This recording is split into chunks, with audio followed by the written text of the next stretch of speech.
Good morning बच्चों।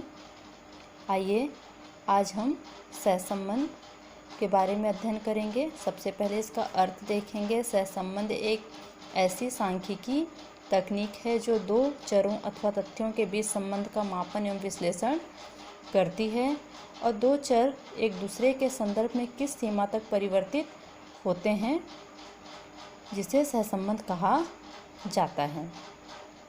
सहसंबंध के प्रकार इसमें पहला है धनात्मक तथा ऋणात्मक सहसंबंध, दूसरा सरल आंशिक एवं बहुगुणी सहसंबंध, तीसरा रेखीय तथा आरेखीय सहसंबंध। इसके पश्चात हम सहसंबंध का परिणाम देखेंगे। सहसंबंध के परिणाम को एक तालिका के माध्यम से हम समझने का प्रयास करेंगे। सहसंबंध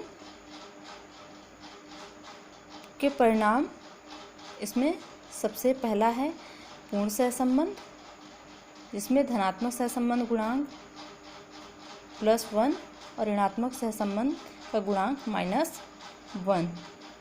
दूसरा है सीमित सहसंबंध। इसके अंतर्गत पहला है उच्च स्तर, जिसमें +0.75 से अधिक +1 से कम। ऋणात्मक के अंतर्गत -0.75 से अधिक और -1 से कम। उसी प्रकार मध्यम स्तर +0.25 से अधिक किंतु +0.75 से कम। ऋणात्मक के अंतर्गत -0.25 से अधिक किंतु -0.75 से कम।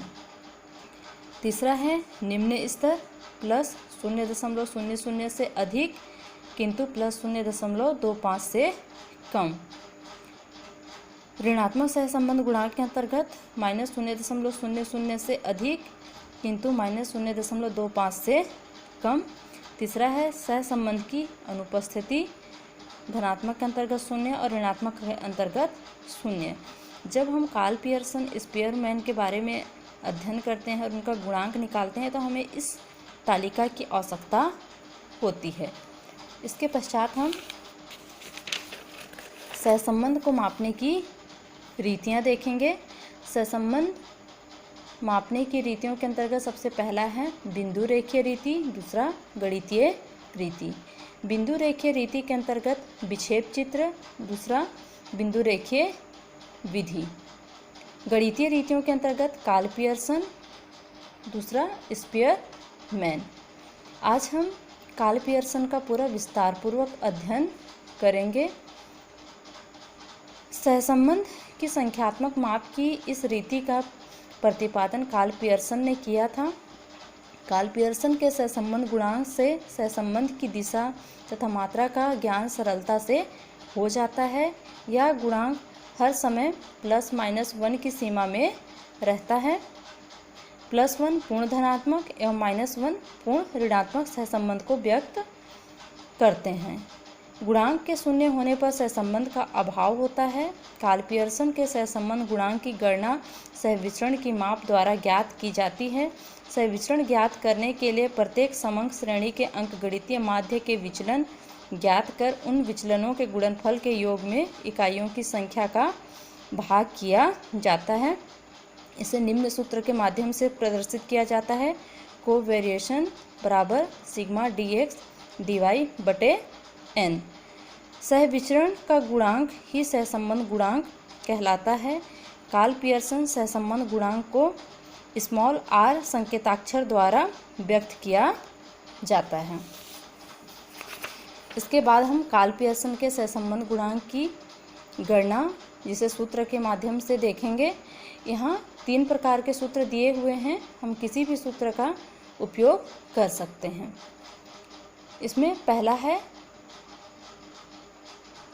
r बराबर सिग्मा dx dy बटे n, परिमाप विचलन x और परिमाप विचलन y।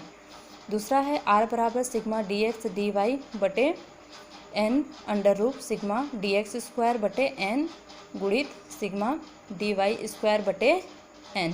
तीसरा सूत्र है r बराबर सिग्मा dx dy बटे अंडर सिग्मा dx स्क्वायर बटे सिग्मा dy स्क्वायर। इसके पश्चात हम कार्ल पियर्सन के सहसंबंध गुणांक को प्रत्यक्ष रीति और लघु रीति दोनों माध्यम से समझ सकते हैं, लेकिन हम प्रत्यक्ष रीति द्वारा सहसंबंध गुणांक ज्ञात करने की प्रक्रिया को देखेंगे।